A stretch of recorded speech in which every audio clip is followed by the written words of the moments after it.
नमस्कार दोस्तों, आप सभी का स्वागत है हमारे चैनल में। और आज की जो कहानी है वो है मिस्टर यश की, जो कि मुंबई से है और एक कॉलेज स्टूडेंट है। तो सुनते हैं मिस्टर यश की कहानी उन्हीं की जुबानी।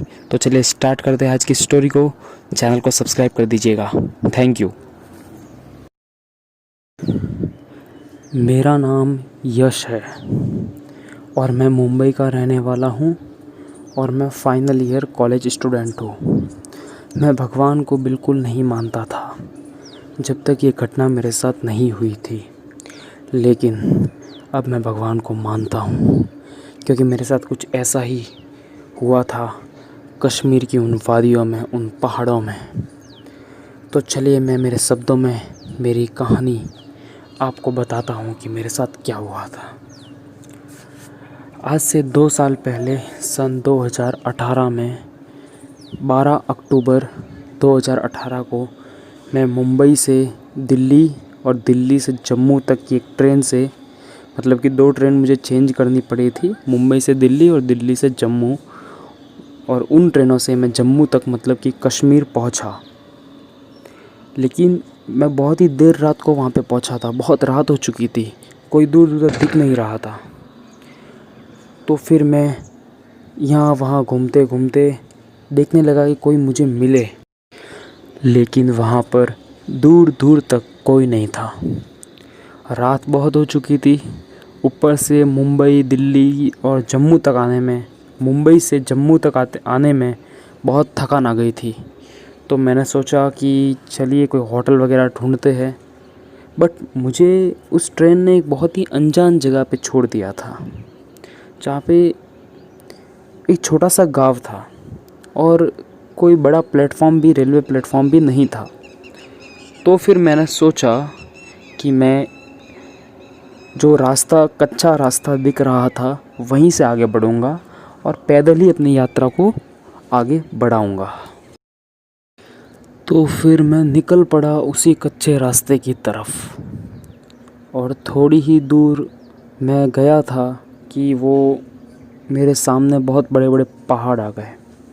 मैं पूरे बर्फीले एरिया में था, ऊपर से इतनी भयंकर ठंड थी और कश्मीर जैसी ठंडी जगह में मैं अकेला उन ठंडे बर्फ़ के पहाड़ों के बीच में चल रहा था। मुझे ऐसा लग रहा था कि मैं कोई मूवी में कोई सीन कर रहा हूँ या कोई सपना देख रहा हूँ, लेकिन वो सब हकीकत था। उन पहाड़ों में से चलते चलते मैं थोड़ा और आगे बढ़ा तो मैं एक बर्फीले जंगल में पहुँच गया। वो जंगल बड़ा ही ख़तरनाक लग रहा था और मुझे डर था कि कहीं से कोई पोलर बियर आकर के मुझे दबोच ना ले। मैंने खुद पर विश्वास रखा क्योंकि मैं भगवान को तो मानता नहीं था। फिर भी मैंने खुद पर विश्वास रख के मैं आगे बढ़ता गया। तो मैं थोड़ी ही देर में एक खुली सी जगह में पहुंच गया। अब वहाँ पे पहाड़ भी नहीं थे और जंगल भी नहीं था, बट एक बहुत ही बड़ा बर्फीला एरिया था, बर्फीला मैदान था, पूरा खुला। तो फिर वहाँ पर भी मुझे डर लग रहा था, साथ ही साथ में ठंड भी बहुत लग रही थी कि, और फिर डर इस बात का था कि जंगल में तो अगर कोई जानवर आ जाए ना, तो मैं पेड़ों में भी छुप सकता था, चढ़ सकता था, पहाड़ में भी छुप सकता था, लेकिन यहाँ पर कहीं छुप नहीं सकता, यहाँ पर मैं सिर्फ भाग सकता हूँ। लेकिन थोड़ी ही दूर मैं गया था कि मुझे एक गुफ़ा दिखाई दी, एक बहुत ही विशाल गुफ़ा। मैं जैसे ही उस बर्फीले मैदान को पार करके थोड़ा आगे बढ़ा तो एक पहाड़ था, उसके अंदर एक छोटी सी गुफ़ा थी जो सुरंग जैसी लग रही थी। तो मैंने सोचा कि अंदर जाकर देखते हैं, क्योंकि कोई और रास्ता तो है नहीं और कोई आसपास दिख भी नहीं रहा था। तो मैं उस गुफ़ा के अंदर घुस गया। थोड़ी देर बाद उस गुफ़ा के अंदर मैं पहुंच गया और वहाँ पर मेरे घुटनों तक पानी था, घुटनों तक ठंडा पानी था। ठंडी बर्फीली गुफ़ा थी, उसके ऊपर बर्फीला पहाड़ था और विंटर का सीज़न था। आप सोच लो मेरी क्या हालत हुई होगी। मैं चलता गया तो मैं उस गुफ़ा के बहुत अंदर पहुंच गया, जहाँ पर एक झरना भी था और बहुत ही शांत माहौल था, लेकिन डरावना भी था। फिर भी मैंने सोचा कि मुझे आगे बढ़ते रहना होगा क्योंकि रुकना कोई ऑप्शन नहीं था। तो मैं आगे बढ़ता रहा तो एक बहुत ही पतली सी दरार मेरे सामने आ गई, मतलब एकदम सीधा रास्ता। तो फिर मैंने तय किया कि उसके आगे से रोशनी आ रही थी, तो मैंने सोचा कि मैं सीधा सीधा जाऊंगा तो ज़रूर मुझे कोई ना कोई रास्ता तो मिल ही जाएगा और सुबह तक मैं किसी अच्छी जगह पे अच्छी होटल में पहुंच ही जाऊंगा। तो मैं उस सुरंग में आगे बढ़ता गया। बट अब जो मेरे सामने आया वो मैंने सपने में भी नहीं सोचा था। वो था एक बहुत ही बड़ा सुनहरा भवन, एक सुनहरी गुफ़ा। मैं जिस गुफ़ा में घुसा था वो बर्फीली गुफ़ा थी, बट ये एक सुनहरी गुफ़ा थी। और यहाँ पर मेरे सामने मुझे बहुत सारे अघोरी दिखाई दिए और वो सारे अघोरी मुझ पर हमला करने वाले थे, मुझे मार कर खाना चाहते थे।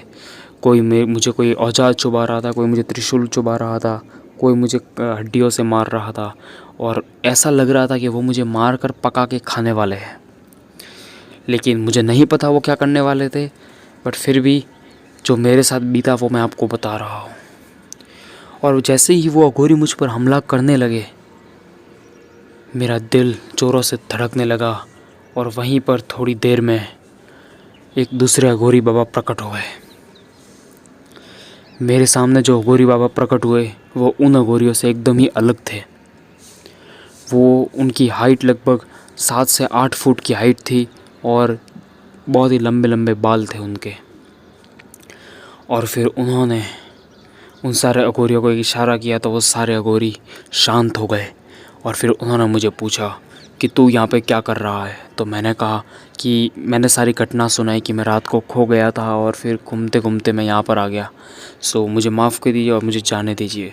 तो उन्होंने मुझे कहा तू डर मत, और उन्होंने मुझे आशीर्वाद दिया और मुझे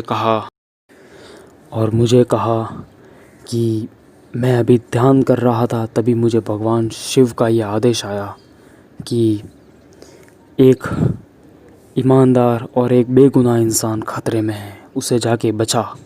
तो मैं अपनी ध्यान समाधि को तोड़कर तुझे बचाने आया हूँ भगवान शिव के कहने पर।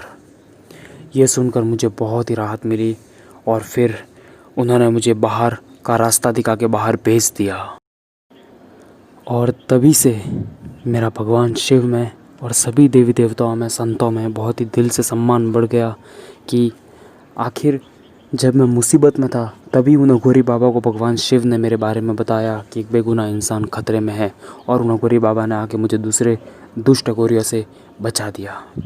और तब से मैं अघोरियों का भी बहुत ही सम्मान करता हूँ। सारे अघोरी बहुत ही अच्छे होते हैं। तो तब से मेरा भगवान में विश्वास बढ़ गया और फिर मैं अगले ही दिन की ट्रेन से जम्मू में माँ वैष्णो देवी के दर्शन करके जम्मू की से मैंने दिल्ली की ट्रेन पकड़ी और फिर दिल्ली से मुंबई होते हुए मुंबई में अपने घर पर आ गया। धन्यवाद।